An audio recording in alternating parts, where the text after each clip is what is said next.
Napansin mo ba? Yung taong tahimik, mabait, laging nagpaparaya, madalas naiiwan. Pero yung prangka, matapang at minsan walang pakialam, sila pa ang nauuna, sila pa ang umaangat at sila pa ang nananalo. Bakit ganon? Tama ba na sa mundong ito, hindi sapat ang kabutihan para manalo? Baka kasi may alam ang mga taong ruthless na hindi pa alam ng karamihan. At baka yung akala mong pagiging masama ay disiplina lang na hindi mo pa natutunan. Ngayong video, pag-uusapan natin ang 10 matitinding dahilan kung bakit ang mga taong ruthless ang laging nauuna. Number 1. Marunong silang magdesisyon kahit hindi sila sigurado. Sa mundo kung saan halos lahat ay naghahanap ng kasiguruhan, kakaiba ang lakas ng mga ruthless. Hindi sila naghihintay ng green light mula sa lahat. Hindi sila nauubos sa kakaplano, kakatanong o kakaisip kung anong posibleng mangyari. Para sa kanila, ang katotohanan ay ito. Hindi mo kailanman makukuha ang buong larawan bago kumilos. Laging may kulang, laging may alinlangan, laging may risk. Pero ang ruthless, tanggap nila yan. At hindi lang basta tinatanggap, ginagamit nila ito bilang advantage.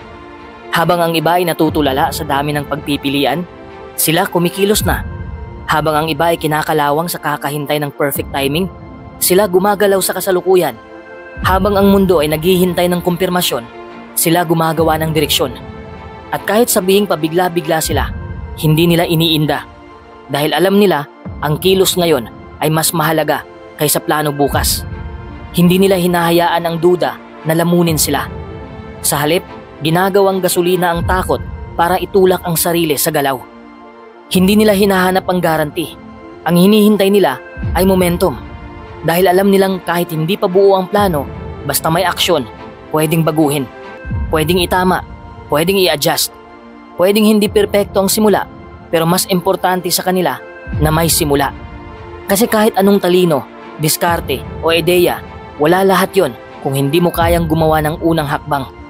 Pero kung wala kang ginawa, kahit gaano ka pa katalino, huli ka pa rin.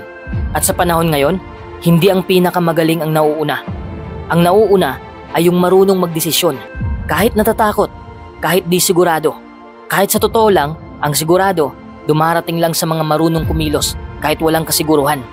At habang ang iba ay nananatiling ready na ako kapag ready na, ang ruthless ay nagsasabing, bahala na, pero hindi ako titigil. Dahil para sa kanila, ang mundo ay hindi para sa mga sigurista.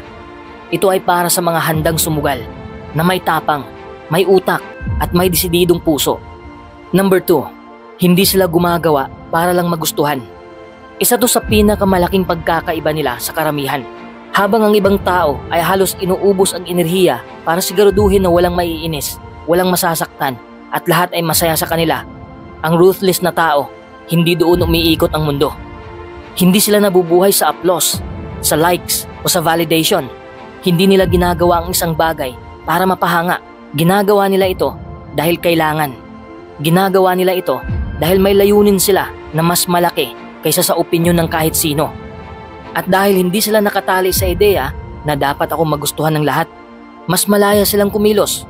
Mas madali para sa kanila na tumanggi, magtakda ng limitasyon at ipaglaban ang panig nila kahit hindi ito popular. Hindi nila problema kung hindi mo sila maintindihan. Hindi nila layunin ang i-please ka. Ang mahalaga sa kanila, makatotohanan ang kilos nila.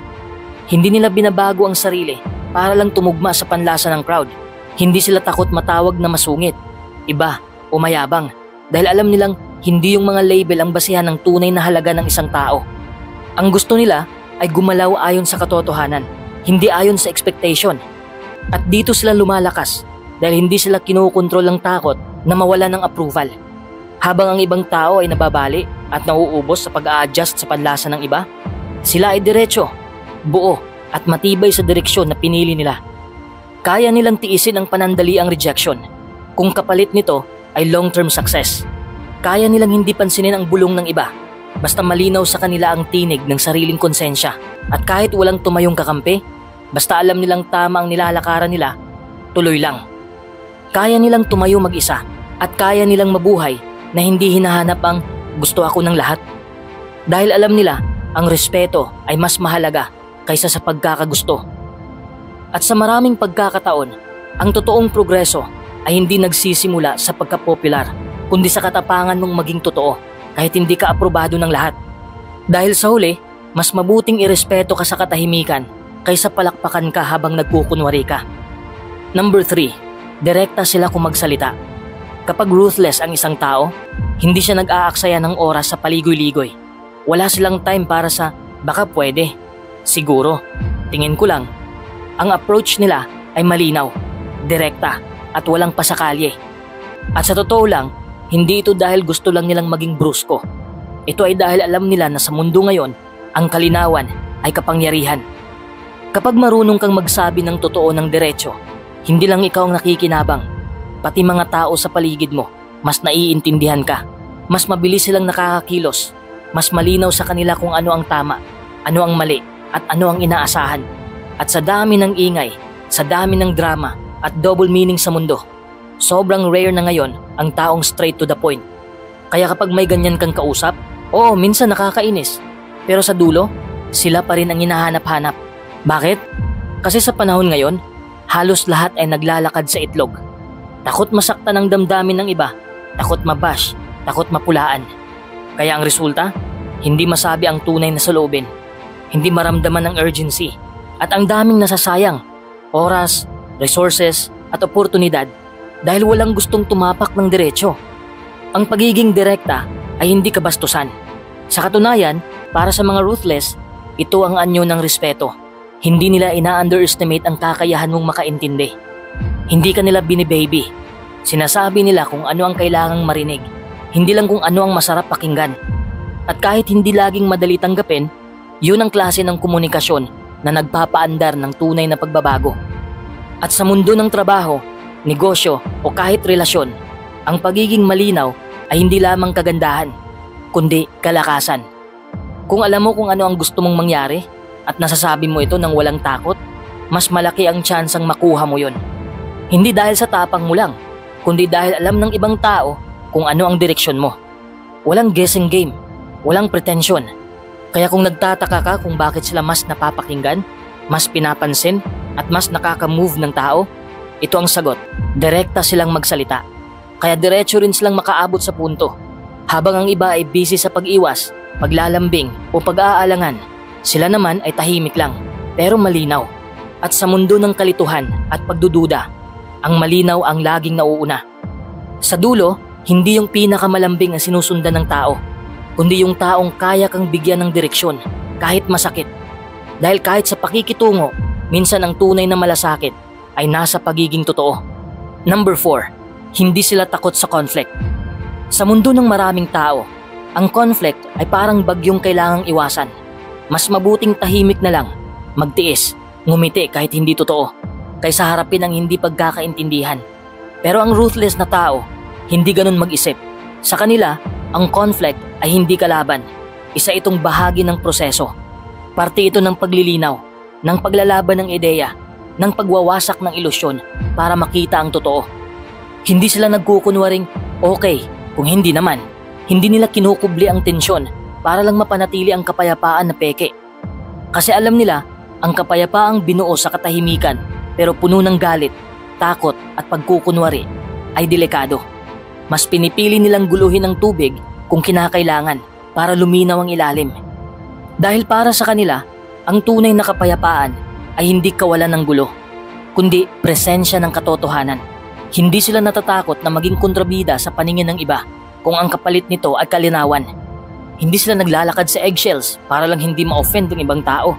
Dahil alam nilang minsan, kailangan mong apakan ang sensitibo para gisingin ang natutulog sa ilusyon. Hindi sila umaasa na lahat ay magiging komportable. Alam nilang may mga tanong na kailangang itanong kahit nakakasakit. May mga panig na kailangang ipaglaban kahit hindi ito sikat. May mga desisyong kailangang gawin kahit magdadala ito ng friction. At hindi nila iiwasan yon dahil naiintindihan nila ang kahalagahan ng paglilinaw kaysa sa pagpapasya. Para sa kanila, ang discomfort ay hindi kaaway. Ito ang daan patungo sa paglago. Kung hindi mo kayang tiisin ang hindi pagkakasundo, paano mo haharapin ang pagbabago? Kung lahat ng kilos mo ay nakatali sa baka may masaktan, kailan mo maririnig ang sariling boses mo? Ang ruthless na tao, Hindi man palaging tama, pero palaging totoo. At sa mundo ngayon na puno ng filters, scripted na kabaitan at peke-peking harmony, yan ang kulang, ang katapatang walang takot. Habang ang iba ay nagtatago sa likod ng okay lang, ang ruthless ay nagsasalita. Hindi dahil gusto nilang manggulo, kundi dahil gusto nilang matapos ang problema. Hindi dahil mahilig sila sa drama, kundi dahil ayaw nilang manatili sa kasinungalingan. At sa panahong ito na napakaraming takot na makasakit o masaktan, sila ang may lakas ng loob na magsabi ng hindi ka nais-nais na totoo. Sila ang mga taong kayang pumasok sa silid na puno ng tensyon at hindi matitinag. Hindi nila kailangang sigawan ng lahat, pero sapat ang presensya nila para maramdaman mong hindi sila natatakot sa awkward, sa mainit o sa mabigat. At sa dami ng umiikot lang sa palad ng safe zone, sila ang nagdadala ng tunay na movement. Kaya sila nananalo. Dahil habang ang iba ay natutulog sa katahimikan, sila ay gising sa katotohanan. At ang pagharap sa conflict ay hindi lang lakas ng loob. Ito rin ay tanda ng tunay na respeto sa sarili at sa prosesong kailangan para makamit ang pagbabago. Dahil minsan, ang tunay na malasakit ay hindi yung nagtatago sa kabaitan, kundi yung handang masaktan at makasakit para lang mailabas ang totoo. Number 5. Pinipili lang nila ang laban na papasukin. Isa sa mga hindi agad napapansin na katangian ng mga ruthless na tao ay hindi sila basta-basta pumapatol. Oo, kilala sila sa pagiging palaban, pero hindi ibig sabihin nun na lahat ng laban ay pinapatulan nila. Sa totoo lang, kabaligtaran. Marunong silang umiwas. Marunong silang manahimik kapag walang mapapala. Marunong silang magtimpe kahit may pagkakataon silang umeksena. Bakit? Dahil alam nila ang halaga ng enerhiya, oras at emosyon. Para sa kanila, hindi lahat ng issue ay karapat-dapat bigyan ng atensyon. Hindi lahat ng argumento ay worth it. Hindi lahat ng atake ay kailangang gantihan. At hindi lahat ng pagkakataon ay dapat sakyan. Ang ruthless na tao ay hindi napapagod sa kakapaliwanag, kakasagot o kakapaglaban dahil hindi nila ginagawang libangan ang pakikipagtalo. Sa halip, ginagamit nila ang utak nila para piliin kung kailan dapat manindigan at kailan dapat umiwas. May disiplina sila sa pagpili ng digmaan, hindi dahil duwag sila, kundi dahil marunong silang magtaya kung ano ang may halaga at ano ang wala. Hindi sila nagpapadala sa emosyon ng sandali. Kapag binanatan sila, hindi agad nagre-react. Hindi dahil mahina sila, kundi dahil hindi nila ibinababa ang sarili nila sa larong walang premyo. Alam nila na ang bawat sagot, bawat reply at bawat pagpatol ay may kaakibat na gastos. Gastos sa oras, gastos sa peace of mind, gastos sa reputasyon. Kaya sila tahimik, hindi dahil talo, kundi dahil marunong silang mag-ipon ng lakas para sa laban na tunay na mahalaga. Habang ang ibang tao ay nalulunod sa kaliwat kanang drama, reaksyon at pakikisawsaw, sila ay nananatiling nakafocus sa mas malaki nilang misyon. At ito ang dahilan kung bakit marami sa kanila ang nauuna. Kasi habang abala ang iba sa mga hindi mahalagang laban, sila ay tahimik na sumusulong sa direksyon na pinili nila. Hindi sila nakikipaglaban para patunayan na tama sila. Nakikipaglaban lang sila kapag alam nilang may saysay, may direksyon at may kalalabasan na worth it. Dahil sa huli, hindi lahat ng away ay panalo kahit manalo ka. At ang tunay na matatalino at madalas ang tunay na nagwawagi ay yung mga marunong umiwas sa laban na hindi naman makakatulong sa pag-abot ng totoong tagumpay. Dahil ang hindi pagpatol ay hindi palaging kahinaan. Minsan ito ang pinakamatinding anyo ng kapangyarihan. Ang kapangyarihang piliin ang katahimikan sa gitna ng ingay, ang kontrol sa gitna ng tukso, at ang pananahimik sa gitna ng tensyon. Sa mundong puno ng ingay at ego, ang marunong umiwas, sila ang tunay na may hawak ng direksyon. Number 6. Hindi sila alipin ng dapat. Maraming tao ang nabubuhay sa ilalim ng mga salitang ito. Dapat ganito, dapat ganyan, dapat sundin mo to kasi ito ang nakasanayan. At sa bawat dapat na tinatanggap mo ng walang tanong, unti-unti mong binibigay ang direksyon ng buhay mo sa ibang tao. Sa pamilya, sa lipunan, sa mga taong hindi naman ang may bitbit ng pangarap mo. Pero ang mga ruthless na tao, hindi sila madaling matali sa mga dapat. Hindi sila basta sumusunod dahil lang sa tradisyon, utos o pressure ng paligid. Marunong silang humiwalay sa agos kapag alam nilang hindi na ito tama para sa direksyon na gusto nilang puntahan. Hindi dahil rebelde sila, kundi dahil malinaw sa kanila ang gusto nila. at hindi sila handang isuko yon kapalit ng pagiging katanggap-tanggap. Alam nilang bawat dapat na hindi mo kinikwestiyon ay parang tahimik na kontratang pinipirmahan mo araw-araw. At ang kapalit, ang kalayaan mong maging ikaw. Kaya nilang tanungin ang mga bagay na iba ay tinatanggap na lang. Bakit kailangan laging ganito? Kanino ba talaga para to? Para sa akin ba talaga ang direksyong sinusundan ko? O minana ko lang mula sa expectations ng iba? Ang ruthless na tao, hindi sila takot mag-question at lalong hindi sila takot tumanggi. Alam nila na ang salitang dapat ay kadalasang invisible chain. Nakakadena pero hindi mo agad napapansin. Kaya nilang putulin yon at sa pagputol na yon, nagkakaroon sila ng kalayaang mag-isip, ng kalayaang pumili at kumilos ayon sa sarili nilang layunin, hindi ayon sa dikta ng ibang tao. Ito ang dahilan kung bakit sila madalas nauuna. Habang ang iba ay nakatali pa rin sa kung anong dapat, sila ay gumagalaw na batay sa kung anong totoo at epektibo. At sa mundong puno ng mga taong sumusunod na lang sa uso, sa pressure, sa takot, ang mga taong may sariling paninindigan ang mas umaangat. Hindi sila bastos, hindi sila suwail. Sila lang ang may tapang na magtanong sa mga bagay na tinanggap mo na bilang normal. Sila ang may tapang tumalikod sa norm para mabuo ang sarili nilang daan. At oo, minsan tatawagin silang mayabang, pasaway o walang modo. Pero ang totoo, sila lang ang may lakas ng loob na lumabas sa pagkakakulong na ikinakahon ng maraming dapat. At madalas, sa tanong na yun nagsisimula ang tunay na pag-usad. Doon nagsisimula ang totoong buhay.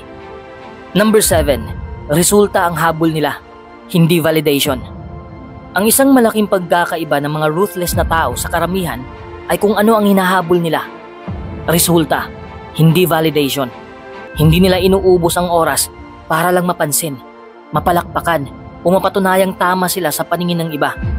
Wala sa agenda nila ang ma-please ang lahat. Hindi nila sinusukat ang tagumpay base sa kung gaano karaming taong humanga, kundi kung naabot ba nila ang layunin. Hindi sila napapahamak sa papel na gusto ng ibang tao na gampanan nila. Kahit minsan ay mukhang malamig o walang emosyon, alam nilang may mas malalim na dahilan kung bakit sila ganito. Hindi sila takot na maging iba dahil mas pinahalagahan nila ang totoo nilang hangarin kaysa sa pansamantalang approval. Habang ang iba ay abalang-abala sa pag-aayos ng imahe, pagpapakabait at pagsunod sa panuntunan ng mundo para lang makakuha ng recognition, ang ruthless na tao ay tahimik lang pero tuloy-tuloy ang kilos. Wala silang pakialam kung pansamantalang hindi sila naiintindihan. Basta malinaw sa kanila ang direksyon, hindi sila nagpapagod para lang mapansin. Nagpapagod sila para makarating. Kaya kahit gaanong karami ang nagsasabing, huwag ganon, o kaya nagtatanong kung bakit sila tila walang puso, nananatili silang matatag. Hindi nila sinasayang ang lakas nila sa pagsunod sa expectations ng iba. Dahil alam nilang ang tunay na tagumpay ay nakakamit sa pamamagitan ng disiplina at focus sa goal. Kaya kapag may desisyon silang ginagawa, hindi sila natitempt ng tanong na anong iisipin ng iba sa akin kung gawin ko to. Ang tanong nila ay laging, makakatulong ba ito para marating ko kung saan ko gustong pumunta? At sa ganitong mindset, hindi sila natitinag ng opinyon. Hindi sila mabilis mapagod dahil hindi sila umaasa sa papuri para lumakas ang loob. Hindi sila humihinto kapag walang pumapalakpak dahil hindi para sa palakpak ang ginagawa nila. Para sa kanila, ang tunay na sukatan ng tagumpay ay hindi nakikita sa mata ng tao, kundi nararamdaman sa puso at buhay nila. Hindi nila kailangang ipaliwanag ang kanilang mga ginagawa dahil alam nila ang halaga nito kahit minsan ay nag-iisa sila sa laban. Ang validation ay parang asukal, masarap sa simula, pero hindi sapat para mabuhay ka sa matagalang laban. Ang resulta ang tunay na sustansya at yun ang tanging source ng enerhiya ng mga ruthless. Ang makita ang epekto ng mga pinaghirapan nila, hindi ang marinig kung gaano sila kagaling sa paningin ng iba. Hindi sila umaasa sa mga papuri o palakpak na pansamantala lang. Kaya kahit walang nagbabantay, tuloy lang ang kanilang paglakad sa landas na pinili nila. Dahil sa puso nila, alam nilang ito ang tamang direksyon. Kaya sa dulo, habang ang iba ay abala sa pagpapaganda ng pakete, ang ruthless na tao abala sa laman. Tahimik, direkta, epektibo. Hindi nila kailangan maging palakpakan ng madla para patunayan ang sarili. Sa bawat tahimik na kilos nila, lumalapit sila sa tagumpay na minsang ipinangarap. At yun ang tunay na panalo. Number 8, Hindi sila naaapektuhan ng pansamantalang emosyon. Ang isa sa pinakamalaking advantage ng ruthless na tao ay ang kakayahan nilang manatiling kalmado sa gitna ng matitinding emosyon. Hindi ibig sabihin nito na wala silang nararamdaman.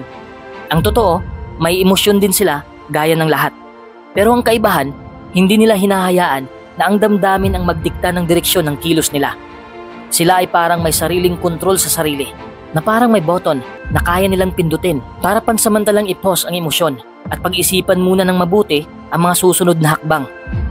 Sa paningin ng marami, ang taong hindi nagpapadala sa emosyon ay malamig, walang puso o masyadong seryoso. Pero ang totoo, sila lang ang may kakayahang humiwalay muna sa nararamdaman para makapagdesisyon ng tama. Kasi alam nila, ang damdamin ay dumadaan lang. Galit, kaba, hiya o excitement, lahat yan pansamantala. Pero ang desisyong ginagawa mo habang nasa gitna ka ng emosyon, yan ang may pangmatagalang epekto. Sa madaling salita, habang ang iba ay parang nag-aaway sa sarili nila dahil sa emosyon, ang ruthless ay nananatiling tapat sa kanilang mga layunin at hindi nila hinahayaan na malito sila ng pansamantalang damdamin.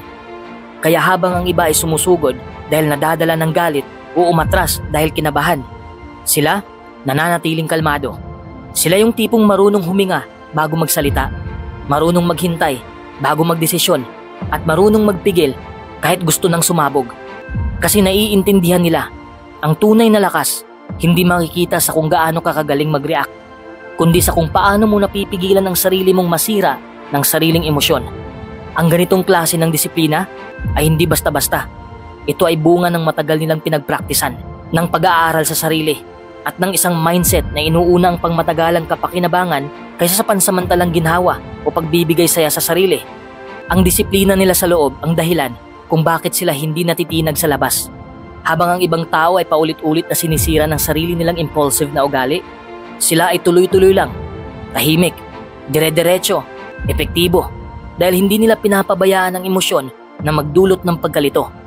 Kaya mas mabilis silang makagawa ng malinaw na desisyon, hindi lang para sa sarili nila, kundi para sa buong grupo o organisasyon na kanilang pinamumunuan o kinabibilangan. At ito ang dahilan kung bakit sa huli sila ang nauuna.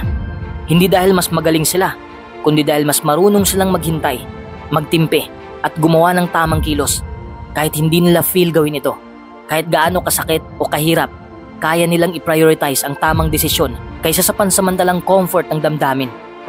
At sa mundong puno ng mabilisang reaksyon, yun ang nagiging malaking advantage nila. Isang lihim na sandata na madalas ay hindi nakikita ng karamihan. Number 9. May sarili silang paniniwala kahit labag sa norm. Ang ruthless na tao hindi umaasa sa validation ng karamihan para maramdaman nilang tama ang ginagawa nila. Hindi sila nabubuhay sa approval culture kung saan palagi kang nakatingin sa kung ano ang uso, ano ang katanggap-tanggap at ano ang sasabihin ng iba. Hindi sila nakakulong sa takot na baka mabigo o mapahiya kung hindi sila tanggap ng marami. Ang basihan nila ng kilos ay hindi ano ba ang iniisip ng iba, kundi ano ba ang totoo para sa akin. Malalim ang pagkakaunawa nila sa sarili. Alam nila kung ano ang importante sa kanila at hindi nila hinahayaan ang opinyon ng nakararami na baguhin ito. Hindi sila natitinag kapag sinabihang mali yan, hindi ganyan ang tamang paraan. Dahil sa loob-loob nila, alam nilang ang mundo ay maraming version ng tama at may space para sa paninindigan nila. Hindi sila naguguluhan o nadidistract sa boses ng karamihan dahil matibay ang pundasyon ng kanilang paniniwala. Kahit hindi ito pasok sa standard, kahit hindi ito palakpakan ng lahat, kahit tawagin pa silang kakaiba, matigas ang ulo o kontra sa agos, wala silang pakialam kung hindi sila maintindihan ngayon, sapagkat alam nila na ang tunay na tagumpay ay hindi nanggagaling sa pagkuha ng approval, kundi sa pagkatotoo sa sarili. Dahil ang habol nila ay hindi pagiging sikat, hindi pagiging likable, kundi pagiging totoo sa sarili. At dahil dito, may power sila na hindi kayang tapatan ng mga taong palaging nakasandal sa kompas ng crowd. Hindi sila nauubos sa kakaisip kung tama ba ako sa paningin ng iba. Hindi nila sinasayang ang oras nila sa pag-aalala kung paano sila tingnan ng iba. Kaya mas nakakapokus sila sa mga bagay na talagang mahalaga sa kanila. Kasi malinaw sa kanila, hindi nila kailangang ipilit ang sarili nila sa mundong hindi naman sila ang bumuo. At sa paninindigang yon, madalas silang nagwawagi. Dahil habang ang iba ay nag-a-adjust para ma-please ang lahat, sila tahimik lang pero buo ang loob. Hindi nila hinahayaan na ang pangamba o takot sa pagtanggi ang pumigil sa kanila para umusad. Kaya naman sa bawat hakbang nila. Matatag ang kanilang paa at malinaw ang kanilang direksyon. Number 10, hindi sila takot mawalan. Isa ito sa pinakamalalim na dahilan kung bakit nananalo ang mga ruthless na tao. Hindi dahil sila ay walang puso o walang pakiramdam, kundi dahil buo ang loob nila kapag may kailangang bitawan. Habang ang karamihan sa atin ay kumakapit ng mahigpit sa kung anong meron dahil sa takot, sa attachment o sa mentalidad na sayang naman, ang ruthless kabaliktaran ang ginagawa. Alam nila na hindi sapat ang magdagdag lang ng bagong bagay o oportunidad para umangat. Minsan, kailangang magbawas, kailangang magtanggal ng pabigat. Alam nila na ang tunay na progreso ay hindi lang tungkol sa pagdagdag, kundi sa pag-alis din ng mga bagay na humihila sa kanila pababa. Hindi sila nakakulong sa ideya ng ito na kasi ang nakasanayan, baka wala nang dumating na mas maganda. Hindi sila nagpapadala sa comfort zone na para bang kulungan na kahit alam nilang nakakabagal, hindi nila tinataya ang kinabukasan nila sa takot. Tinataya nila ito sa tapang. Tapang na sumuko sa pansamantalang aliw o seguridad para makamit ang pangmatagalang tagumpay na tunay nilang minimithi. Alam nila na minsan ang dahilan kung bakit hindi ka umaasenso ay dahil sobra kang kumakapit sa mga bagay na dati mong pinanalangin pero ngayon ay hindi na parte ng gusto mong puntahan. Mga relasyong hindi na nagdadala ng saya, mga trabaho na paulit-ulit lang ang pasanin o mga oportunidad na parang luma ng damit. Pambihira at dekomportable pero ayaw mong itapon dahil baka sakali. Ang ruthless, hindi sentimental pagdating sa direksyon ng buhay. Hindi sila nagpapabagal sa sarili para lang panatilihin ang comfort. Sa halip, ginagawa nilang daan ang pagbabago. Kahit mahirap, kahit masakit, basta alam nilang ito ang magpapalawak ng kanilang mundo. At dito sila lumalamang. Kasi habang ang iba ay abala sa paghawak sa kung ano ang meron, sila ay abala sa paglaya para makuha ang mas malaki pa. Hindi sila na-stuck sa what if. Ang tanong nila ay laging, what's next? Hindi sila natatakot na iwan ang pamilyar para sa posibilidad ng mas malaking pangarap. Hindi sila nahuhuli sa takbo ng buhay dahil hindi sila nagdadalawang isip sa pagtapak sa bagong landas. Kaya nilang tanggapin na hindi lahat ng bagay ay permanenteng para sa kanila. At sa mindset na yon, sila ay mas malaya, mas mabilis, at mas handang lumago kahit ang kapalit ay mawalan pansamantala. Mas pinipili nilang masaktan sa panandalian kaysa mahirapan ng magpakatatag sa habang buhay. Dahil para sa kanila, hindi kawalan ang mawalan. Kung kapalit naman nito ay ang kakayahang manalo sa mas malaking laban. Naniniwala silang ang bawat pagbitaw ay panibagong simula, hindi katapusan. Kaya sa mundong puno ng uncertainty, sila ang mga may tapang na maglakad ng maaga, magpakawala ng sobra at manalo kahit kailan at saan paman. Ang pagiging ruthless ay hindi ibig sabihin ay masama kang tao. Hindi ito tungkol sa pagiging sakim, mapanakit o walang puso. Ang tunay na kahulugan nito ay pagiging buo ang loob mo. Yung hindi ka basta-basta napapaikot ng emosyon mo, ng opinyon ng iba o ng takot mong baka hindi ka magustuhan. Kasi sa mundong ito, hindi sapat ang kabaitan.